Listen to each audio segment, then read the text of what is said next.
우리 조상들에게 말씀하신 하나님이, 본문은 이렇게 시작하고 있습니다. 하나님은 하나님 자신을 계시하는 분이시죠. 우리에게 또 하나님을 알려주시는 분이십니다. 그리고 인간을 향해서 말씀하시는 분이시죠. 그렇다면 우리의 기도의 응답도 단순한 상황의 변화라기보다도 하나님의 말씀의 연장이라고 이해할 수 있습니다. 히브리서 기자는 오늘 선포하고 있습니다. 하나님께서 옛적에는 선지자를 통해서 말씀하셨지만 이 마지막 날에는 아들을 통해서 말씀하시고, 그리고 그 아들은 예수 그리스도시다 라고 말하고 있는 거예요. 오늘 밤 우리는 이 본문을 통해서 우리가 기도하는 예수님이 누구신지를 묵상했으면 좋겠습니다. 예수님이 어떤 분이신지를 알 때 우리의 기도는 담대해질 수 있습니다. 그리고 그분이 어떤 분이신지를 우리가 알 때 그 기도에는 확신이 심어질 수 있다는 거예요. 그래서 오늘 그러한 예수님에 대해서 아는 시간이 됐으면 좋겠습니다. 1절의 말씀을 보겠습니다. 다 같이 한번 읽어볼까요? 옛적에 선지자를 통하여 여러 부분과 여러 모양으로 우리 조상들에게 말씀하신 하나님이, 그랬습니다. 하나님은 구약시대에 선지자를 통해서 말씀하셨다는 거죠. 모세를 통해서 말씀하셨고, 이사야를 통해서 말씀하셨고, 에레미야를 통해서 말씀하셨고, 수많은 선지자들을 통해서 하나님의 뜻을 계시하셨다는 거예요. 그러나 그 계시는 오늘 히브리서의 표현 그대로 보면 여러 부분과 여러 모양으로 주어졌습니다. 이 말은 구약의 계시가 한 번에 완전하게 주어진 것이 아니라는 거예요. 조각조각 부분적으로 주어졌다는 뜻이죠. 어떤 선지자는 한 부분을 전했습니다. 그리고 다른 선지자는 또 다른 부분을 전했다는 거예요. 어떤 때는 환상으로 전했고, 어떤 때는 꿈으로, 어떤 때는 음성으로 말씀하셨다는 거예요. 마치 하나의 그림이 퍼즐 조각처럼 부분적으로 이렇게 맞춰지기 시작했다는 거죠. 하나님의 계시는 그렇게 점진적으로 드러나게 됐다는 거예요. 그런데 2절에서 이 모든 날 마지막에는 어떻게 말씀하셨을까? 그것은 다 같이 한번 읽어볼까요? 이 모든 날 마지막에는 아들을 통하여 우리에게 말씀하셨으니, 하나님은 마침내 아들을 통해서 말씀하셨다는 거예요. 더 이상 조각조각 부분적으로 말씀하신 게 아니라 완전한 최종적인 계시로 말씀하셨다는 거죠. 하나님께서 아들로 말씀하셨다는 것은 무엇을 의미하는 것일까? 대리인이 아니라 하나님, 그러니까 아들이 직접 오셨다는 거예요. 종이 아니라 상속자가 바로 이 땅에 오셨다는 거죠.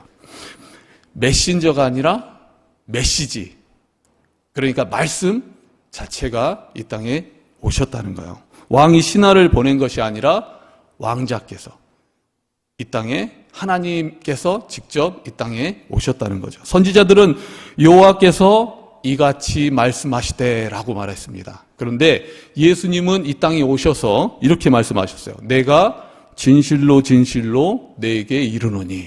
그러니까 말씀 자체가 이 땅에 최종적인 계시로 오신 거예요. 예수님은 하나님의 말씀을 전하러 오신 것이 아니고 그분 자체가 하나님의 말씀이셨다는 거예요. 요한복음 1장 1절은 이렇게 말합니다. 이 말씀도 한번 다 같이 읽어보겠습니다. 태초에 말씀이 계시니라. 이 말씀이 하나님과 함께 계셨으니 이 말씀은 곧 하나님이시라. 그렇다면 이것이 오늘 밤 기도회를 시작하는 우리에게 어떠한 의미가 있을까요? 우리가 성경을 읽을 때 우리는 단순히 옛 선지자의 말을 읽는 것이 아닙니다. 우리는 아들을 통하여서 말씀하신 하나님의 최종적이고 완전한 계시를 듣고 있다는 거예요. 또한 우리가 기도할 때 우리는 먼 날에 하나님께 기도하는 것이 아니라 우리는 아들 예수 그리스도를 통해서 자신을 완전히, 하나님 자신을 완전히 드러나신 그러한 하나님께 기도하게 되었다는 거죠. 예수님을 보십시오. 예수님이 곧 하나님의 완전한 계시라는 거예요. 예수님께서 친히 말씀하셨습니다. 나를 본 자는 아버지를 보았거늘. 그렇게 말씀하셨다는 거예요. 우리가 확연히 알고 있는 그러한 하나님, 느끼는 하나님, 그 하나님께 우리는 기도하게 된다는 거죠. 2절 하반절을 한번 보겠습니다. 이것도 한번 읽어볼까요? 이 아들을 만유의 상속자로 세우시고 또 그로 말미암아 모든 세계를 지으셨느니라. 본문은 아들에 대해서 두 가지 놀라운 사실을 이야기하고 있습니다. 첫째는 그분은 만유의 상속자시다는 거예요. 그렇다면 상속자란 말은 무슨 뜻일까? 모든 것의 주인이라는 뜻이죠. 모든 것의 주인이라는 뜻이에요. 우주 만물이 결국 그분의 소유라는 것입니다. 우리는 때때로 이 세상이 악인의 손에 있는 것처럼 느낄 때가 있습니다. 세상이 마치 악인이 또 힘과 권세가 있는 것처럼 그렇게 느낄 때가 있어요. 불의가 승리하는 것 같고 거짓이 판을 치는 것처럼 보일 때가 있다는 거예요. 그러나 본문은 분명히 말하고 있습니다. 최종적인 상속자는 바로 예수 그리스도시라고 말하고 있는 거예요. 이 세상의 모든 것과 역사의 모든 흐름, 우주의 모든 별까지도 결국 이 예수 그리스도 안에 속해 있다는 거예요. 하나님께서는 이미 그분을 만유의 상속자로 세우셨다는 것입니다. 그분 영역 아닌 곳이 없다는 거예요. 둘째, 그분을 통해서 모든 세계를 지으셨다라고 그 놀라운 사실을 오늘 말씀해 주시고 있습니다. 이것은 더욱 놀라운 선언입니다. 아들은 단지 피조물이 아니에요. 아들을 통해서 만물이 창조되었다는 거예요. 태초에 빛이 있으라 할 때 그 말씀이 곧 주체가 예수 그리스도셨다는 거예요. 요한복음 1장 3절은 이렇게 말합니다. 다 같이 한번 읽겠습니다. 만물이 그로 말미암아 지은 바 되었으니 지은 것이 하나도 그가 없이는 된 것이 없느니라. 아멘. 그리고 더 상세히, 더 구체적으로 골로새서 1장 16절은 말합니다. 이것도 읽겠습니다. 만물이 그에게서 창조되되 하늘과 땅에서 보이는 것들과 보이지 않는 것들과 혹은 왕권들이나 주권들이나 통치자들이나 권세들이나 만물이 다 그로 말미암고 그를 위하여 창조되었고, 창조되었는데 모든 왕권들이나 주권들이나 통치자들이나 권세들까지 다 창조하셨다는 거야. 그 모든 것 위에 계시는 분이 바로 예수 그리스도시고 그 모든 것을 창조하신 분이 예수님이시라는 거예요. 사랑하는 성도 여러분, 오늘 우리가 기도하는 이 자리는 바로 이러한 말씀을 통해서 확신의 자리가 되길 소망합니다. 우리가 부르는 예수님은 만유의 상속자시라는 거예요. 그분의 권세 밖에는 영역이 아무것도 없습니다. 그래서 우리의 가장 크고 복잡한 문제조차도 예수 그리스도 앞에서는 이미 작아진 문제라는 거예요. 우리가 기도하는 예수님은 또한 창조주이십니다. 세상 만물을 만드신 창조주시라는 거예요. 없는 것을 있게 하신 분이고 말씀으로 우주를 세우신 분이시라는 거예요. 그러므로 우리에게 불가능해 보여도 예수 그리스도께서는 가능하시다는 거예요. 그러한 마음으로 오늘 기도했으면 좋겠습니다. 이것이 오늘 우리가 두려움 대신에 담대함으로 기도하는 이유이기도 합니다. 예수 그리스도는 만유의 주인이시고 또한 창조주이신 거예요. 3절 전반부를 한번 읽어보겠습니다. 이는 하나님의 영광의 강체시요 그 본체의 형상이시라. 이제 본문은 아들의 정체를 더욱더 분명히 드러내고 있습니다. 아들은 하나님의 영광의 광채시다. 그 빛이라는 거예요. 태양의 빛이 태양과 동시에 존재하며 본질을 공유하듯이 아들은 하나님에게서 창조된 존재가 아니라 하나님과 동일한 빛 그 자체라는 거예요. 본질 그 자체라는 거죠. 그러므로 아들은 하나님과 결코 분리될 수 없다는 거예요. 하나님의 영광을 완전하게 나타내시는 분이시라는 것입니다. 그러므로 예수님은 하나님의 대리인이 아니고 하나님을 닮은 분도 아니고 그분은 하나님 그 자체시라는 거예요. 보이지 않는 하나님을 사람이 보고 듣고 만날 수 있도록 완전하게 드러내신 분이 바로 예수 그리스도시라는 거예요. 하나님이신 그분께서 이 땅에 오셔서 우리가 느끼고 볼 수 있도록 오셨다는 거죠. 사랑하는 성도 여러분, 이것이 우리에게 얼마나 큰 특권인지 모릅니다. 하나님은 본래 우리가 볼 수 없는 분이셨다는 거예요. 하나님은 영이시기 때문이죠. 인간의 눈으로는, 인간의 이성으로는 하나님께 이룰 수 없었습니다. 그러나 하나님께서는 우리를 그대로 두시 아니시고 예수 그리스도를 이 땅에 보내주신 거예요. 하나님은 예수 그리스도 안에서 하나님 자신을 완전히 보여주신 것입니다. 예수님 안에서 하나님을 우리는 그래서 볼 수 있는 거예요. 예수님의 사랑에서 하나님의 사랑을 우리는 볼 수 있습니다. 예수님의 긍휼에서 하나님의 긍휼을 볼 수 있는 거예요. 예수님의 거룩함에서 하나님의 거룩함을 우리는 볼 수 있는 것입니다. 볼 수 없었지만 예수 그리스도께서 이 땅에 오셔서 볼 수 있게 되는 거예요. 하나님의 어떤 분이신지를 알고 싶다면 예수님을 곧 보면 알 수 있다는 거죠. 우리가 십자가를 보면 알 수 있습니다. 그곳에서 우리는 하나님의 본심을 볼 수가 있다는 거예요. 죄인을 외면하지 않으시고 죄인을 살리기 위해서 자기 아들을 내어주기까지 하신 하나님의 그 사랑을 우리는 볼 수 있다는 거예요. 그리고 빈 무덤을 통해서 우리는 볼 수 있습니다. 그곳에서 우리는 하나님의 능력을 볼 수 있습니다. 죽음을 깨트리시고 또 사망의 권세를 무너뜨리시고 또 생명에 승리하신 하나님의 권능을, 능력을 볼 수 있다는 거예요. 그러므로 오늘 밤 우리가 기도하러 나올 때 우리는 막연한 신을 향해서 기도하는 것이 아닙니다. 알 수 없는 존재를 향해서 손을 뻗는 게 아니라는 거예요. 확실하게 이 세상을 창조하시고 또한 우리를 사랑하셔서 부르시고 이 땅에 예수 그리스도를 보내주신 그 하나님을 향해서, 살아계신 전능하신 하나님을 향해서 기도하는 거라는 거예요. 우리는 예수 그리스도 안에서 완전히 계시된 하나님께, 또 십자가와 부활로 자신을 증명하신 하나님께 담대히 기도할 수 있다는 것입니다. 3절 중반부를 한번 읽어보겠습니다. 그의 능력의 말씀으로 만물을 붙드시며. 본문은 계속해서 놀라운 진리를 선포하고 있습니다. 계속 놀라운 진리를 선포하고 있어요. 아들은 만물을 창조하시고 떠나신 분이 아니십니다. 지금 이 순간에도 만물을 붙들고 계시는 분이시라는 거예요. 성경이 말하는 붙드신다는 표현은 단순한 유지나 방치가 아닙니다. 그것은 모든 것을 목적을 향해서 이끌고 계신다는 뜻이에요. 인도하고 계시다는 뜻이죠. 우연히 흘러가는 것이 아니라 뜻 안에서 분명한 방향을 가지고 잡아주시고 계시다는 뜻입니다. 저는 가끔 과학 잡지를 재밌게 봅니다. 가끔 읽다 보면 하나님의 그 창조하심에 또 만물을 붙들고 계신 게 놀랄 때가 있어요. 거기서 과학자들은 말합니다. 우주는 놀라운 질서와 법칙 속에서 운행되고 있다고 그렇게 말하고 있어요.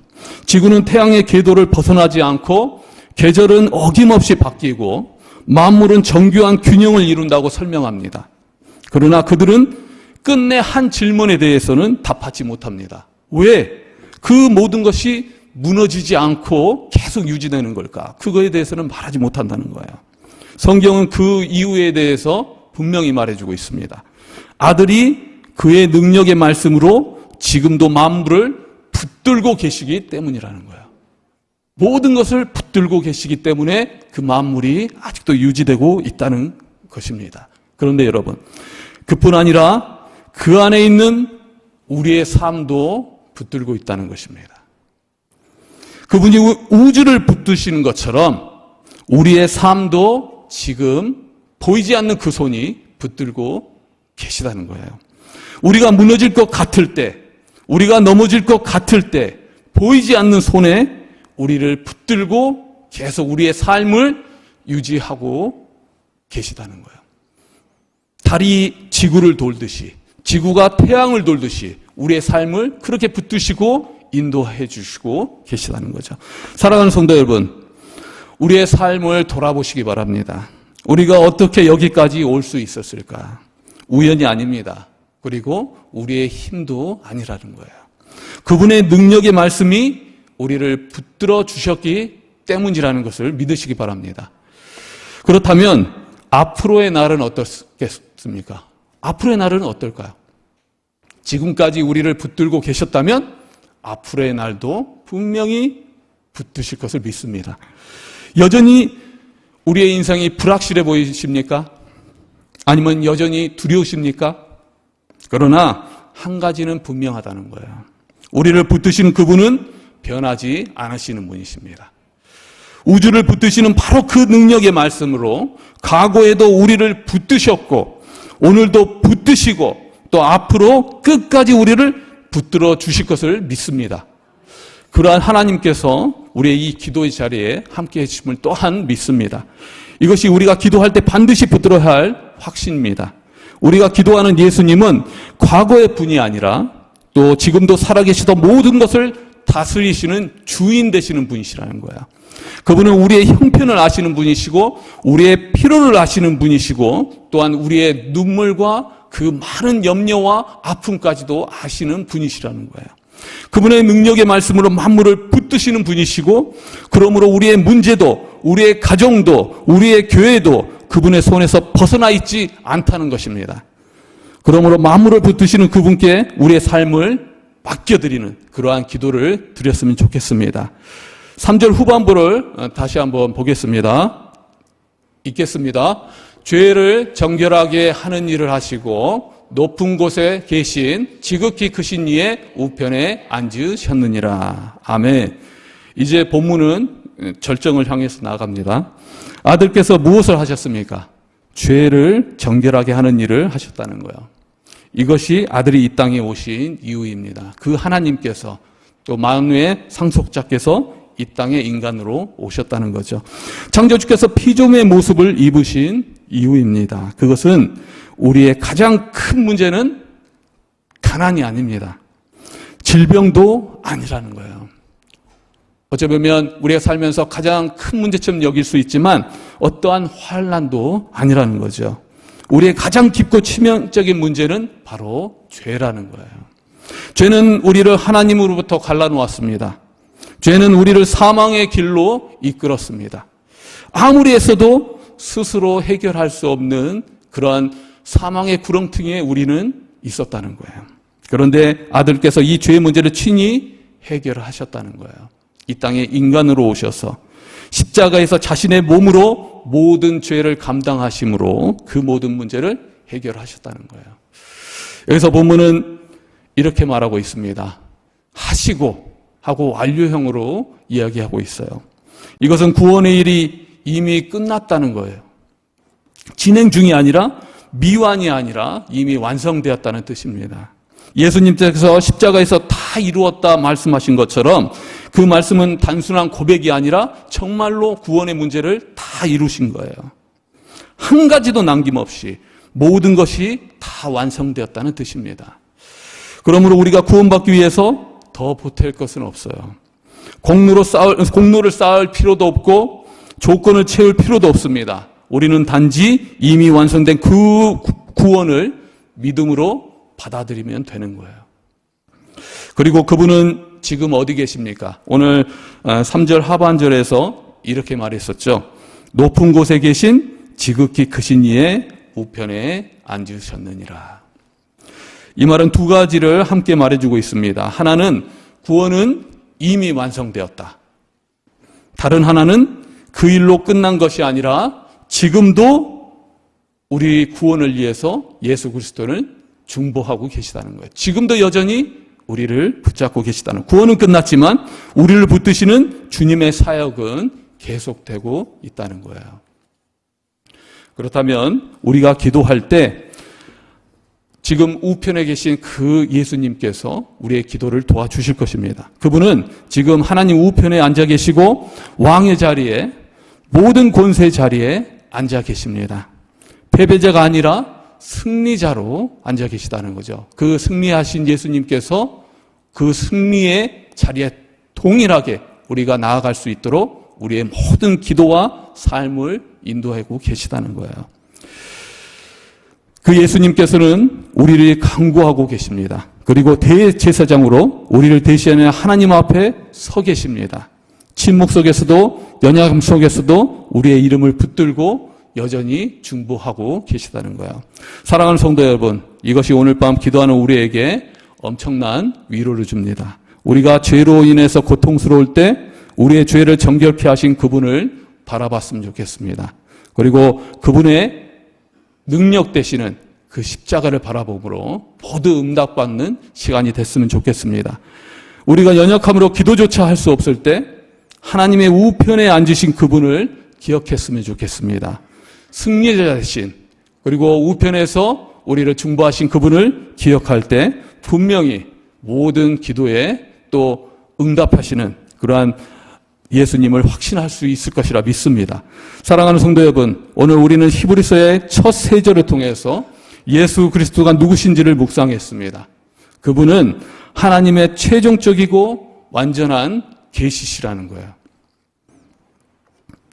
그리고 그분 안에 모든 진리가 있습니다. 그리고 그분은 만유의 상속자시고 또 창조자시라는 거예요. 그리고 그분의 권세가 미치지 않는 곳이 없습니다. 그분은 하나님의 영광의 강체시고 본체의 형상이십니다. 그분을 보면 하나님을 보는 것입니다. 그분은 능력의 말씀으로 만물을 또한 붙들시고 계시다는 거예요. 우주도 우리의 삶도 그분 손안에 있습니다. 그분은 우리의 죄를 정결케 하시고 지금 높은 곳에서 우리를 위해서 간구하고 계시다는 거예요. 우리가 기도하는 그분이 누구신지를 안다면 우리는 담대히 기도할 수 있습니다. 그분은 우리의 기도를 들으실 능력도 있으시고 또한 그러한 들으시는 능력만 있는 것이 아니라 모든 것을 응답하실 수 있는 또한 그러한 권능이 있으신 분이시라는 거예요. 또 우리가 기도하는 그분이 어떤 분이신지를 안다면 우리는 또한 확신을 가지고 기도할 수 있습니다. 그분은 우리를 사랑하셔서 십자가에서 우리를 구원하신 분이시라는 거예요. 그러면 우리의 모든 것을 아픔을 알고 계시고 그것에 분명히 응답해 주실 수 있는 분이시라는 거예요. 또 우리가 기도하는 그분이 지금도 살아계신다는 것을 안다면 우리는 그 소망을 가지고 기도할 수 있습니다. 그분은 지금 전능하신 하나님 우편에 앉아 계신 분이에요. 그렇다면 지금도 살아계셔서 여전히 우리의 기도를 중보하고 계시는 분이시라는 거죠. 그렇다면 우리는 그 안에서 소망을 가질 수 있습니다. 그리고 그분은 어제나 오늘이나 영원토록 동일한 분이시라는 거예요. 그렇다면 우리의 미래 또한 그분께 모두 맡길 수 있다는 거죠. 오늘 밤 이 예수님의 이름으로 기도하는 그러한 시간이 됐으면 좋겠습니다. 만유의 주 되시고 지금도 하나님 우편에 계신 그분께 담대히 나아가기를 주님의 이름으로 축원합니다.